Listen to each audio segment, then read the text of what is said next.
अस्सलाम वालेकुम। आज मैं आपके साथ गुलाब मोमोज़ की रेसिपी शेयर करूंगी।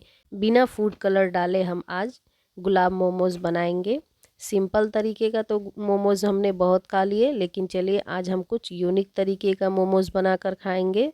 ये मोमोज़ बहुत ही टेम्पटिंग और बहुत ही टेस्टी बना था, तो आप भी ज़रूर इसे बनाइएगा। तो चलिए इस बार हम कुछ नया ट्राई करते हैं। तो चलिए बनाना इसे शुरू करते हैं। बिस्मिल्लाहिर्रहमानिर्रहीम। सबसे पहले हम यहाँ पे एक चुकंदर लेंगे, यानी कि बीटरूट। इसे मैंने छील के छोटे टुकड़ों में कट करके वॉश कर लिया था। अब इसे हम ग्राइंडर जार में डाल देंगे और आधा कप पानी डालेंगे। आधा कप पानी डालने के बाद इस पर हम ढक्कन लगा देंगे और इसे हमें एकदम फाइन ग्राइंड करना है। तो देखिए यहाँ पे मैंने एकदम फाइन ग्राइंड कर लिया है अच्छे से। अब इसे हम छान लेते हैं एक बाउल में। एक बाउल लेंगे और उस पे एक छन्नी रख देंगे और सारे ग्राइंड किए हुए बीटरूट को इसमें हम डाल देंगे। और मिक्सर में जो ग्राइंड किया हुआ चुकंदर है उसमें भी थोड़ा सा पानी डाल के हम इसमें डाल देंगे। अब इसके बाद हमें चम्मच से इसे इस तरीके से इसका रस निकालना है। तो देखिए यहाँ पे मैंने छान लिया पूरे रस को, और ये जो बचा हुआ चुकंदर है इसे हम फेंकेंगे नहीं। तो देखिए यहाँ पे चुकंदर का जूस पूरा अच्छे से निकल गया है। अब इसे हम एक साइड रख देते हैं और यहाँ पे एक हम छोटी कटोरी लेंगे और जो चुकंदर बचा हुआ छना हुआ है उसमें सारे चुकंदर को इसमें डाल देंगे। और पीछे के साइड भी जो चुकंदर लगा हुआ है उसे भी निकाल देंगे कुछ इस तरीके से। देखिए, तो इन चुकंदर को फेंकना नहीं है, हम इसको स्टफिंग के टाइम में यूज़ करेंगे, इसलिए हमें इसे फेंकना नहीं है। तो देखिए यहाँ पे सारे चुकंदर को मैंने निकाल लिया। अब इसे हम साइड में रख देते हैं। उसके बाद हम एक बड़ा बाउल लेंगे और इसमें हम तकरीबन 2 कटोरी, मीडियम साइज़ की कटोरी से 2 कटोरी हम यहाँ पे मैदा डालेंगे। मैदा डालने के बाद हमें इसमें नमक डालना है टेस्ट के हिसाब से। और जो मैंने चुकंदर का जूस निकाल के रखा था, इसी जूस से हम इसका डो तैयार करेंगे। पानी वगैरह नहीं यूज़ करना है, हमें इसी जूस से डो तैयार करना है। क्योंकि हमें कलर नहीं डालना है, तो हम इसे कलर की जगह इस चुकंदर का जूस का इस्तेमाल करेंगे। यहाँ पे हमें एक सॉफ्ट सा डो तैयार कर लेना है। तो देखिए यहाँ पे मैंने जूस से ही सॉफ्ट सा डो तैयार कर लिया है। अब इसे हम ढक के रख देंगे कुछ देर के लिए, 10 से 15 मिनट के लिए हम रख देंगे। अब उसके बाद हम यहाँ पे शिमला मिर्च, गाजर, प्याज, हरी मिर्च, अदरक और लहसुन लेंगे। सारे चीज़ों को हम चॉप कर लेंगे। शिमला मिर्च आधा लिया था मैंने, गाजर एक लिया था, मीडियम साइज़ का एक प्याज लिया था, 5 से 6 हरी मिर्च और लहसुन 5 से 6 कलियां, और अदरक छोटे टुकड़े में कटा हुआ छोटा सा एक टुकड़ा लिया था। अब उसके बाद यहाँ पे बोनलेस चिकन उबला हुआ लेंगे। ये तकरीबन वज़न में 250 के ग्राम था और इसे मैंने ग्राइंडर में ग्राइंड कर लिया है। देखिए कुछ इस तरीके से आप ग्राइंड कर लीजिएगा। वैसे ये ऑप्शनल है, आप चाहते हैं तो इसकी जगह पनीर भी डाल सकते हैं, अगर नहीं चाहते तो सिर्फ आप सब्जियों को ही डालिएगा। उसके बाद जो मैंने चुकंदर छान के रखा था उसे लेंगे। ये सारी सब्जियां मैंने स्टफिंग के लिए ली हैं और मैं यहाँ पे स्टफिंग थोड़ा ज़्यादा बना रही हूँ, इसलिए मैंने थोड़ा ज़्यादा क्वांटिटी में ली है। तो हम ये स्टफिंग यहाँ तैयार करेंगे। उसके लिए गैस जला के पैन रख देंगे और उसमें 3 से 4 चम्मच के करीब तेल डालेंगे। यहाँ पे मैं सरसों तेल का इस्तेमाल कर रही हूँ। तो देखिए तेल यहाँ पे गर्म हो चुका है। अब यहाँ पे हम डालेंगे अदरक, लहसुन और हरी मिर्च को डालेंगे। लहसुन को हम पूरा नहीं डालेंगे, लहसुन को मैंने थोड़ा सा निकाल के रख लिया था। उस लहसुन को हम बाद में यूज़ करेंगे चटनी के लिए। तो पूरे लहसुन को मैंने यहाँ पे नहीं डाला है। तो फिर यहाँ पे हम इसे ब्राउन होने देंगे। देखिए यहाँ पे लहसुन, मिर्ची और अदरक अच्छे से ब्राउन हो चुका है। अब हम सारी सब्जियों को इसमें डाल देंगे जो कट करके मैंने रखा था, गाजर, शिमला मिर्च और प्याज को। इन सारी चीज़ों को इसमें डाल देना है। उसके बाद हम इसमें कुछ मसालों को डालेंगे और फ्लेम को आप मीडियम ही रखिएगा। जो मैंने चिकन ग्राइंड करके रखा था उसे डाल देंगे और उसके बाद जो चुकंदर मैंने रखा था उसे डाल देंगे और नमक डालेंगे और 1 चम्मच गरम मसाला पाउडर डालेंगे। अब इन सारी चीज़ों को डालने के बाद यहाँ पे हमें इन सारी सब्जियों को और चिकन को भूनना है। 10 मिनट तक हम मीडियम फ्लेम पे इसे भून लेंगे ताकि इसमें का कच्चापन थोड़ा सा कम हो जाए। आप चाहे तो बिना भुने भी आप इसे बना सकते हैं, इससे भी अच्छा आपका टेस्ट आएगा, लेकिन मैंने यहाँ पे भून लिया है और मैंने आपको पहले भी बताया कि मैं यहाँ पे स्टफिंग थोड़ा ज़्यादा बना रही हूँ। आप अगर कम क्वांटिटी में बनाना चाहते हैं तो आप कम क्वांटिटी में बनाइएगा। वैसे स्टफिंग अगर ज़्यादा रहेगी तो आप बाद में भी मोमोज़ बना सकते हैं, तो इसलिए आप कम बनाना चाहते हैं तो आप कम बनाइएगा। तो देखिए यहाँ पे हमारी स्टफिंग तैयार हो गई। इसे अब हम ठंडा होने के लिए छोड़ देते हैं। जब तक ये ठंडा होता है हम एक चटनी तैयार कर लेते हैं। उसके पहले हम गैस पे एक सॉस पैन रखेंगे और उसमें 1 कप पानी डालेंगे।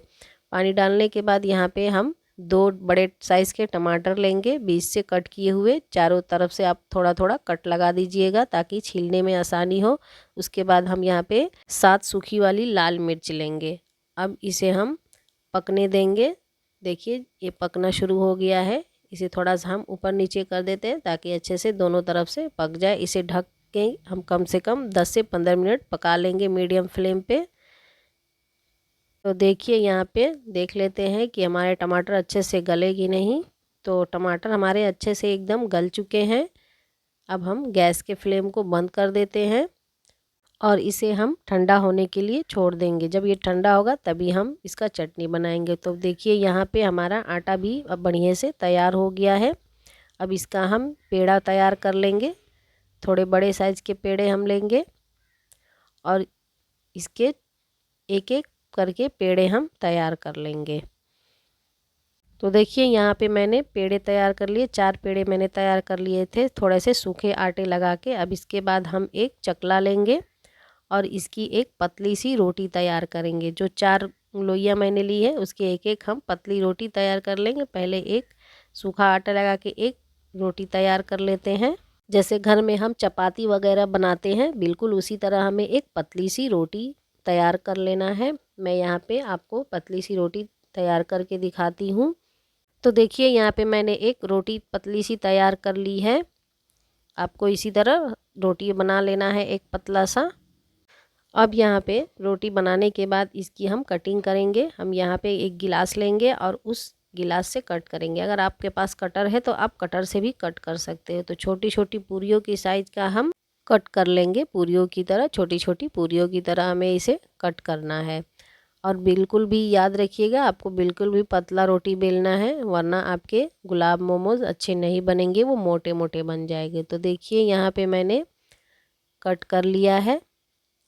इसके सारे किनारों को हम निकाल देंगे। अब चलिए हम इसका गुलाब मोमो बना लेते हैं। तो यहाँ पे से सारी पूरियों को हम हटा देंगे। तो यहाँ पे सबसे पहले हम एक पूरी रखेंगे, उसके बाद उसके ऊपर एक पूरी रखेंगे, उसके बाद एक और पूरी रखेंगे, फिर यहाँ पे एक और पूरी रखेंगे, फिर एक या और पूरी रखेंगे यहाँ पे। तो यहाँ पे मैंने 5 पूरियों को रख दिया एक के ऊपर एक। अब यहाँ पे थोड़ी सी हम स्टफिंग लेंगे और इसके बीच में हम स्टफिंग को भरेंगे कुछ इस तरीके से। देखिए जहाँ तक मैंने पूरियों को रखा था उसमें थोड़ा थोड़ा वहाँ तक हमें स्टफिंग को भरना है। स्टफिंग आप ज़्यादा नहीं भरिएगा वरना फिर आपके गुलाब अच्छे से बन नहीं पाएंगे। तो यहाँ पे मैंने थोड़ा थोड़ा स्टफिंग को भर दिया है।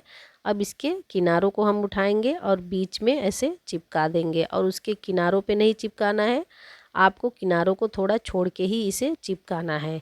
देखिए मैं जिस तरह से चिपका रही हूँ आप उसी तरह से बनाइएगा। बस आपको बीच में ही चिपकाना है, किनारों को थोड़ा सा छोड़ के, तभी आपके गुलाब बन पाएंगे।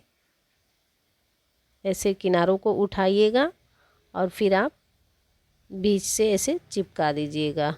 अब इसे चिपकाने के बाद किनारे से आप ऐसे उठाइएगा और इसे बीच से ऐसे फोल्ड करते जाइएगा दोनों हाथों की हेल्प से, इस तरीके से। जब आप इस तरीके से करेंगे तो ये अपने आप गुलाब के शेप में आ जाएगा। तो लास्ट तक आप इसको ऐसे राउंड राउंड करते घुमाते हुए इसे ऐसे बना लेना है। देखिए यहाँ पे हमारा गुलाब एकदम तैयार हो गया। कुछ इस तरीके से आप इसकी पंखुड़ियों को थोड़ा सा खोल दीजिएगा और आपका गुलाब शेप एकदम अच्छे से तैयार हो जाएगा। तो देखिए कुछ इस तरीके से आपको गुलाब को बनाना है। तो देखिए यहाँ पे मैंने सारे डो से गुलाब को बना लिया। गुलाब मोमोज़ यहाँ पे बन चुके। अब चलिए इसे हम स्टीम कर लेते हैं। उसके लिए हम गैस जला के एक कढ़ाई रखेंगे, उसमें थोड़ा पानी डालेंगे। यहाँ पे मैं कढ़ाई में इसे स्टीम करूँगी और इसके बाद हम एक स्टैंड रख देंगे इसमें और इसे हम ढक देंगे और इसमें एक अच्छा सा उबाल आने देंगे। आप स्टीमर में भी इसे स्टीम कर सकते हैं। तो देखिए यहाँ पे उबाल आ चुका है। अब मैं इसमें मोमोज़ को रख दूँगी। मैंने यहाँ पे स्टील की एक प्लेट ली है, उसमें तेल से ग्रीस कर लिया था और इसे हम इसमें रख देंगे।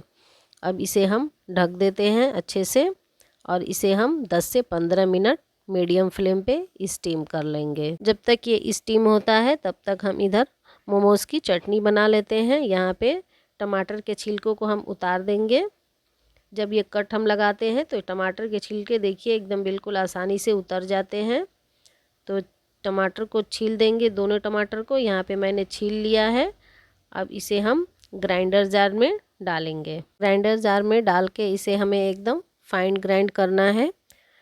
इसके बाद ये सब चीज़ों को डालने के बाद जो मैंने लहसुन बचा के रखा था उस लहसुन को इसमें हम डाल देंगे। तकरीबन 2 से 3 कलियां लहसुन की होगी और जो मैंने टमाटर उबाला था जिस पानी में, वही पानी हम इसमें थोड़ा सा डालेंगे और उसको डालने के बाद इसे यहाँ पे ग्राइंड कर लेंगे। तो देखिए यहाँ पे ग्राइंड हो चुका है चटनी।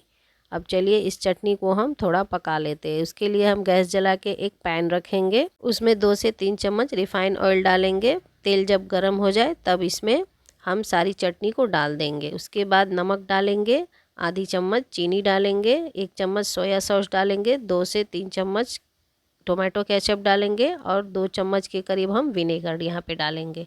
अब इन सारी चीज़ों को डालने के बाद हमें 5 मिनट इसे मीडियम फ्लेम पे पकाना है। तो देखिए हमारी चटनी यहाँ पे एकदम रेडी हो चुकी है। अब गैस के फ्लेम को हम बंद कर देते हैं और चटनी को ठंडा होने देते हैं। चटनी तो हमारी तैयार हो चुकी है। चलिए अब हम मोमोज़ को देख लेते हैं। तो यहाँ पे हम मोमोज़ का ढक्कन हटाते हैं और देखते हैं। देखिए हमारा मोमोज़ एकदम अच्छे से स्टीम हो चुका है। अब इसे हम कढ़ाई से निकाल लेते हैं। इस यूनिक रेसिपी को आप ज़रूर बनाइएगा और अपने घर वालों को खिलाइएगा। मेरी रेसिपी अगर ज़रा भी अच्छी लगी तो एक लाइक ज़रूर करिएगा। चैनल पे नए हैं तो सब्सक्राइब शेयर कमेंट करना ना भूलिए। फेसबुक पे है तो फॉलो कर लीजिए। मिलते हैं नेक्स्ट रेसिपी में, तब तक के लिए अल्लाह हाफिज़।